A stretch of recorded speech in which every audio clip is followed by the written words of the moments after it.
गांव के सम्मान में नरेश डाकलिया मैदान में जब से कांग्रेस की टिकट वितरण हुई थी उसके बाद कहीं न कहीं छोटी मोटी बातें हुई थी और उसके बाद में नरेश डाकलिया सब ले हो गया। हाँ, नरेश डाकलिया जी ने मन बना लिया था निर्दलीय प्रत्याशी बनने का, लेकिन आज उनके घर में पहुंचकर राजनांदगांव में जो प्रत्याशी है गिरीश देवागन जी वो पहुंचे हैं और उन्होंने आखिरकार एक दूसरे से बात करके अपने एक संगठन के लिए काम करने के लिए स्थान लिए। सीधे बात करते दिए गिरीश जी से और उसके बाद करेंगे डाकलिया जी। गिरीश जी बताएं कि आज जो बातें हुई है नरेश जी से और सारा संगठन एक होकर अब लड़ाई के लिए तैयार है आप लोग।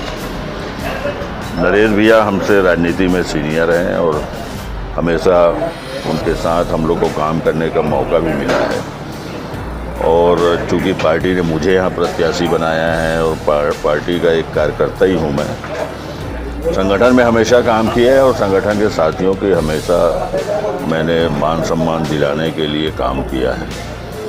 उस चीज़ को समझते हुए आदरणीय नरेश भैया ने मेरी निवेदन को स्वीकार किया और उन्होंने मेरे पक्ष में समर्थन दिया, आशीर्वाद दिया है। चलिए इसी विषय पर सीधा नरेश डाकलिया जी से बात करिए। बताइए कोई ऐसा मतलब मन में मलाल तो नहीं है? गिरीश जी खुद आए हैं आपके यहाँ?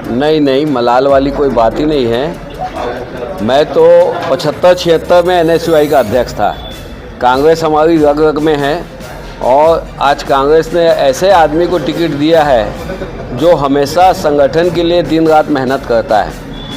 संगठन जब मेहनत करता है तभी कोई सत्ता पा सकता है। मतलब जो सत्ता है उसकी नींव में हजारों लोग, गिरीश भाई जैसे लोग हैं, उनकी मेहनत है जिसकी बदौलत आज छत्तीसगढ़ में कांग्रेस की सरकार है। तो ऐसे आदमी से मेरे को कोई शिकायत न पहले थी न आज है। पार्टी का आदेश मान के गिरीश भाई यहाँ से चुनाव लड़ रहे हैं और पार्टी के एक छोटा सा अंग होने के कारण और सिपाही होने की वजह से हम लोग दिन रात एक करके गिरीश भाई को चुनाव में जिताने की पूरी कोशिश करेंगे और ये कोशिश भोलेनाथ के आशीर्वाद से 100% सफल होगी। शैलजा जी का आदेश, गिरीश भाई का प्यार और माननीय मुख्यमंत्री भूपेश बघेल जी के काम, सभी की प्रेरणा से मैं पार्टी से त्याग नहीं दिया था। इस्तीफा मैंने इसीलिए दिया भी नहीं था, निर्दलीय भगा था मैं, इसीलिए आप पार्टी का बहुत आग्रह था, लेकिन मैंने आपको भी पसंद नहीं किया क्योंकि मैं पार्टी नहीं बदलना चाहता और ऊपर वाले की कृपा से जीवन भर पार्टी नहीं बदलूँगा। तो जो आदरणीय शैलजा जी का आदेश था, भाई भूपेश बघेल जी के जो काम है, जो उन्होंने गरीब किसान और सभी वर्गों के लिए किया है, और गिरीश देवांगन जी का जो स्नेह और लोगों के लिए काम करने की जो उनकी इच्छा शक्ति है, उन सब चीज़ों को देखते हुए मैंने अपना नामांकन वापस लेने का निर्णय लिया है।